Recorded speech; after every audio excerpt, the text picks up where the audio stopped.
Hi friends, ఈరోజు మన వీడియోలో ఎగ్ కర్రీ ఎలా చేయాలో చూద్దాము. దానికి కావాల్సినది ముందుగా ఆనియన్స్ తొక్క తీసుకొని నీట్గా వాటిని కడుక్కుందాము.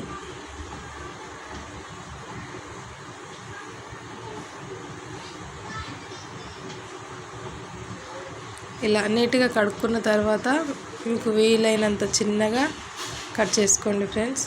నేనైతే ఇలా చిన్నగా కట్ చేసుకుంటున్నాను, లేదంటే మీరు మిక్సీ పట్టుకున్నా కానీ సరిపోతుంది. కట్ చేసుకున్న తర్వాత నేను ఆల్రెడీ గిన్నెలో నూనె పోసుకున్నాను. నూనె వేడైన తర్వాత కొంచెము జీలకర్ర, కరివేపాకు, కట్ చేసి పెట్టుకున్నటువంటి ఉల్లిగడ్డలు కూడా వేసుకొని కలుపుకుందాము. మధ్య మధ్యలో మాడిపోకుండా కలుపుకుంటూ ఉండాలి. ఇలా లైట్ బ్రౌనిష్ కలర్ వచ్చిన తర్వాత అల్లం వెల్లుల్లి పేస్ట్, కొద్దిగా పసుపు వేసుకొని కలుపుకుందాము.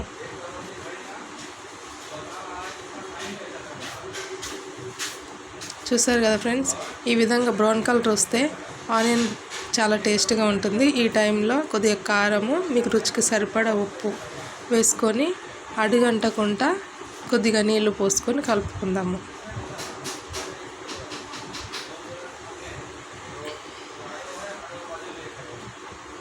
చూసారు కదా ఫ్రెండ్స్, ఎగ్స్ అనేది నేను ఇలా ఘాట్లు పెట్టుకుంటే గుడ్డు లోపలికి అనేది ఉప్పు కారాలు వెళ్ళి గుడ్డు అనేది టేస్ట్గా ఉంటుంది. మీరు కూడా ఇలా ఘాట్లు పెట్టుకోండి.